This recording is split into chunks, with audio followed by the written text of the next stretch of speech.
ہم آپ کو بہت عرصے سے ایس ٹی ایچ کے پلیٹ فارم سے بتا رہے ہیں کہ قاضی فائز عیسیٰ کے خلاف کس قسم کی کیمپینز چل رہی ہیں۔ جب یہ چیف جسٹس نہیں تھے تو اس وقت ان کے خلاف ریاستی اور حکومتی وسائل کو بروئے کار لاتے ہوئے، اس کے اندر فوج کا سربراہ بھی شامل ہوا، اس کے اندر انٹیلیجنس ایجنسیز کے سربراہان بھی شامل ہوئے، اس کے اندر ملک کا وزیر اعظم شامل ہوا، اس کے اندر صدر مملکت شامل ہوا، وزیر قانون شامل ہوا، پوری پارٹی شامل ہوئی، اور اس پارٹی کے ساتھ جڑا ہوا نام نہاد میڈیا بھی شامل ہوا، اور ہر رگڑا دیا قاضی فائز عیسیٰ کی فیملی کو، ان کے بچوں کو، ان کی بیگم کو ڈریگ کیا، تذلیل کی۔ جج جو بھائی بن کے ان کے ساتھ بیٹھے ہوئے تھے، بالکل یوسف کے بھائیوں والا انہوں نے کردار ادا کیا کہ اپنے بھائی کو کنویں کے اندر انہوں نے پھینکنے کی کوشش کی۔ وہ تو خیر حالات نے پلٹا کھایا تو قاضی فائز عیسیٰ اس معاملے سے نکل گئے۔ اس کے بعد ان کی تعیناتی کے حوالے سے بڑے سوال اٹھائے گئے۔ پھر الیکشن کے درمیان آپ نے دیکھا جب انہوں نے فیصلہ کیا پارٹی کو اپنے انتخابات نہ کروانے کی پاداش میں، جو قانون کہتا تھا ان کو سمبل نہیں دیا، تو ایک گندی ترین مہم چلائی گئی، باقاعدہ ان کو ٹارگٹ کیا گیا۔ پھر ایف آئی اے کو کہا گیا کہ ان لوگوں کو پکڑیں، ان کو نوٹس دیں۔ اس کے اندر انہوں نے بعض جرنلسٹ کو بھی رگڑ دیا، لیکن جرنلسٹ کو اس وجہ سے رگڑا تاکہ وہ جو اصل کلپریٹس ہیں وہ بچ جائیں، اور وہ بچ گئے۔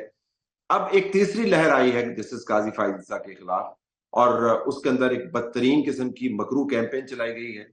جس کی کوئی بنیاد نہیں ہے، لیکن جس کو استعمال کیا جا رہا ہے جسٹس قاضی فائز عیسیٰ کو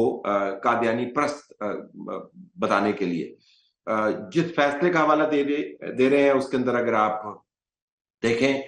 پڑھیں تو آپ کو دودھ کا دودھ اور پانی کا پانی ہوتا ہوا نظر آئے گا، لیکن اس کو پڑھنا کس نے ہے، ان آبزرویشنز کو دیکھنا کس نے ہے، ان سٹیٹمنٹس کو جاننا کس نے ہے، کیونکہ سوشل میڈیا کے اوپر ایک طوفان بدتمیزی اور جان لیوا قسم کا پروپیگنڈا جاری ہے۔ اب اس کا جب نوٹس لیا گیا، بندوں کو پکڑا گیا، تو آپ کو پتا چلا کہ یہ لوگ کون کون ہیں۔ لیکن جو سب سے خطرناک پہلو ہے جب سیاستدانوں کو اس کے اندر ملوث کیا گیا، اور پھر جو 2 نمبر قسم کے لوگ ہیں جو ہر وقت آپ کو ٹوپی گھماتے ہوئے نظر آتے ہیں، وہ ٹوپی گھماتے گھماتے انہوں نے ان میں سے چند ایک ٹویٹس کو ری ٹویٹ کرنا شروع کر دیا، اور ری ٹویٹ کر کے انہوں نے اس کو لاکھوں کی سرکولیشن دی اور ایک آرگینک قسم کا اپنی طرف سے رسپانس جنریٹ کروایا، یہ کہتے ہوئے کہ سارا پروپیگنڈا تو نہیں ہے، یہ تو لوگ معلومات کی بنیاد کے اوپر قاضی فائز عیسیٰ کو بتا رہے ہیں کہ انہوں نے کتنا گندا فیصلہ دیا ہے، اور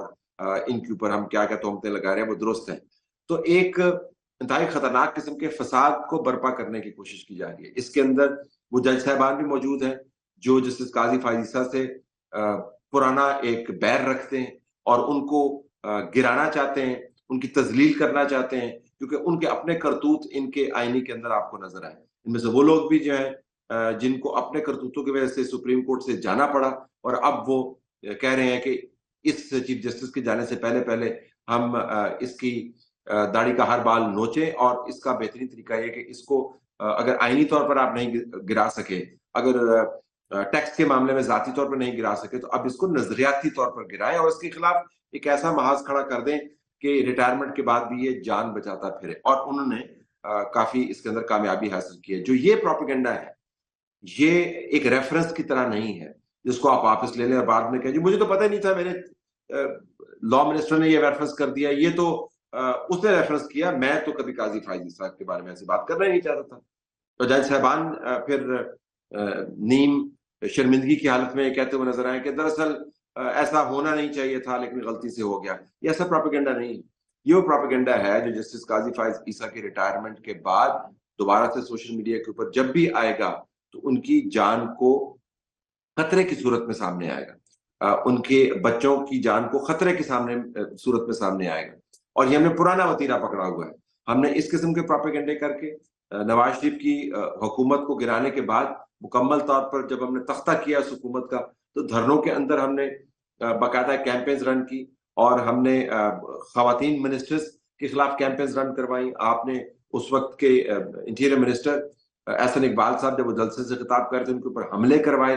آپ نے ایک ایسا طوفان کھڑا کر دیا جس نے آخر میں آ کے آپ کے اوپر بھی گولیاں برسائیں، اگرچہ آپ کہتے ہیں کہ اس کے اندر اسٹیبلشمنٹ انوالو تھی، لیکن آپ کے اوپر بھی گولیاں برسائیں۔ اس بندے نے یہ کنفیس کیا کہ جی جب یہ ایسی باتیں کرتے تھے تو